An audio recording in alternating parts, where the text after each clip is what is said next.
Okay, so what's up, y'all? Today we're going to be taking a look at Colonel Cameron, so stay tuned.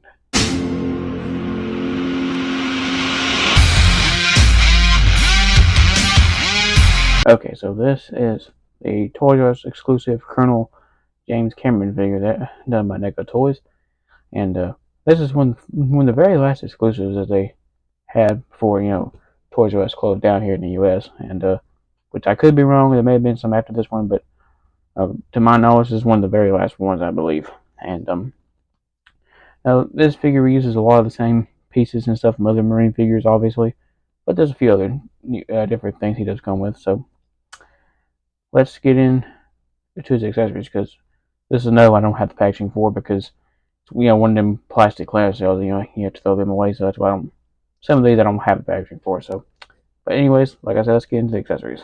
So we're going to start with the generic accessories first. One of the most generic is this, the motion tracker from from Aliens, as you can see. And these are just like all the other ones that came with the other Marines. They use these in the movies, and it's what track the aliens and stuff. And you see it's got the strap cut off of it like the other ones, and it's got a lot of detail in it too. There's a lot of green paint apps and some black paint apps there, some silver screws on the front on there. See, there's like a thing full of buttons right there. There's a handle that you hold, and there's the screen that'll focus. It's not one to focus. There we go. There's a sticker on there. It's got the pattern from like the movie, which is pretty cool. And so not a whole lot to say about the accessory. The strap's kind of got like a glossy paint job, but that's pretty much it for this accessory here. He comes with the light that can be mounted on his back. Now, this is the only figure I actually have one on, because the other ones I couldn't get to stay on the figure. So this one was actually already on there when you take it out of the package. And so this is the only one I got that still got the light on his back, because like I said, this is the only one I can get to stay on the figure. But as you can see, it's got like a black cord coming off the back. It's got more of that kind of green deco there with black handle. There's the light itself, which is pretty cool. It can plug on to his back like it's supposed to in all the Marines, which doesn't always quite work that well. You can see it plugs onto his back like so, and that's how it kind of looked in the movie. So for his two weapons, he comes with the Colonial Marine sidearm, which this I believe is a VP-70 pistol, and which is actually a real life pistol, by the way. And this is the same pistol that first came with Frost, and then later they released this pistol again with the accessory pack, which I have both versions of that. And as you can see, it's mostly all black. There's like a silver bit for the side there, which is actually pretty cool.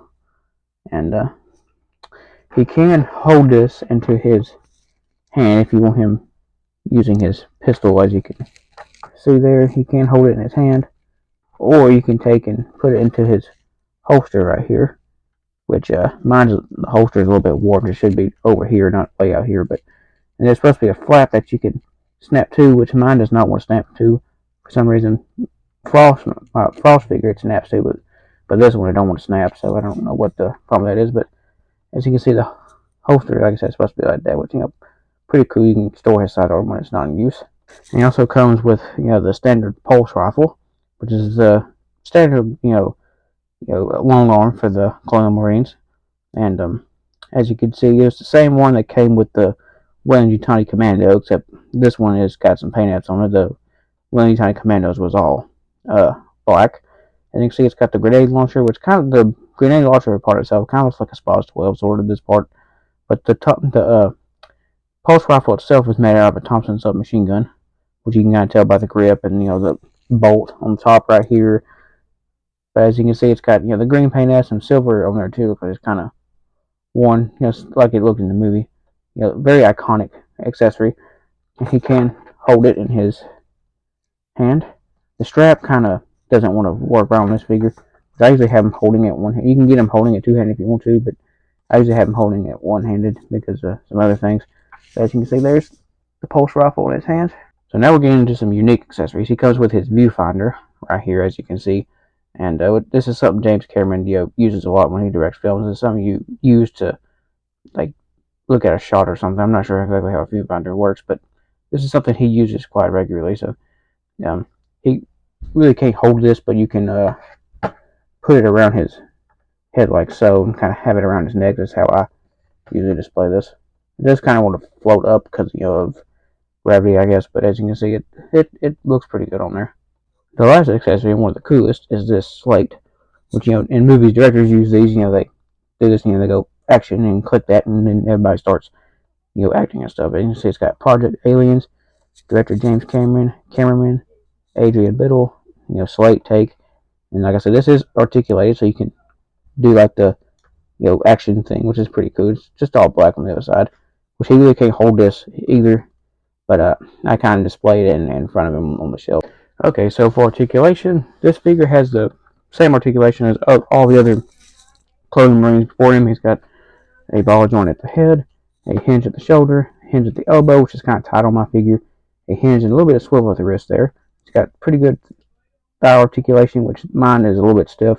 He's got good knee articulation, and got some articulation at the ankle and some toe articulation. So let's take a look at the sculpt, design, and color of James Cameron, starting with his head. And I need to pull my camera up a little bit so you can see it better.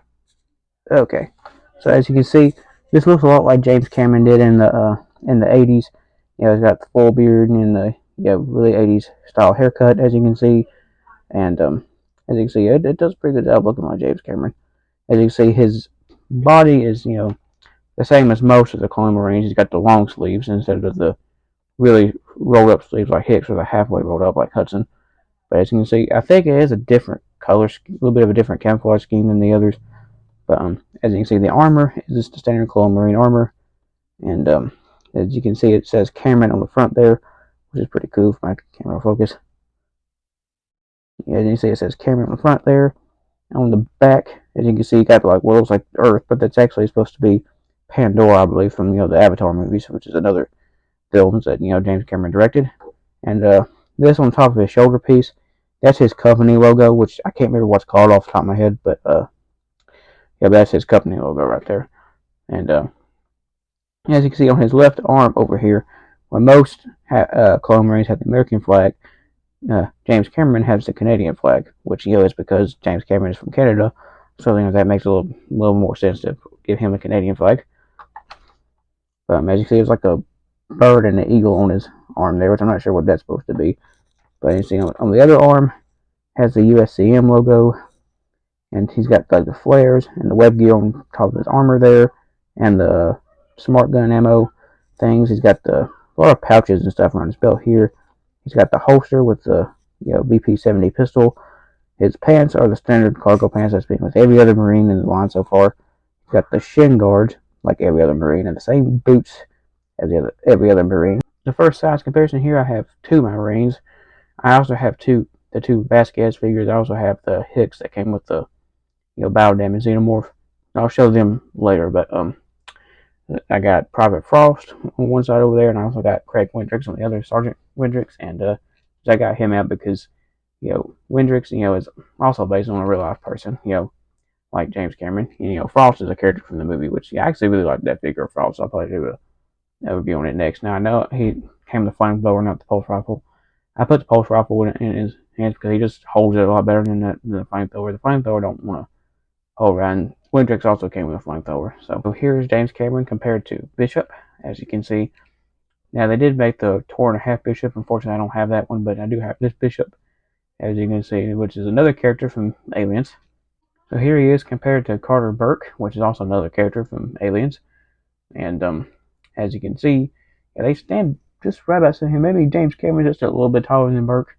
So here he is compared to the Xenomorph that came with that 2-pack with Burke, the Concept Warrior. And as you can see, it stands a lot taller than James Cameron. Now mine, the legs are a little bit warped. That's why he's kind of just standing a little bit crooked. But as you can see, the Xenomorphs are always a lot taller than the humans. So here he is compared to Ripley and Newt, as you can see. Also characters from that movie. And so I'll do a review on those as well. Because I have a lot of characters from Aliens, because Aliens is my favorite movie from the franchise. Well, I think of this figure overall, I really do like this figure. Now it's got a few problems, like the articulation being kind of stiff. I don't want to force it, break the figure. Another thing I don't really like about this figure is the head. You really can't put the helmet from the accessory pack onto it because the way his hair is and stuff, the helmet won't go all the way down on his head. But I mean, that's just a minor nitpick. But this is a pretty cool figure. And I'm surprised I even done this. This is a really, really awesome figure, to be honest. So if you like this video and want to see more like it, give me a thumbs up. That'll help me a lot. And don't forget to hit the subscribe button. Till next time.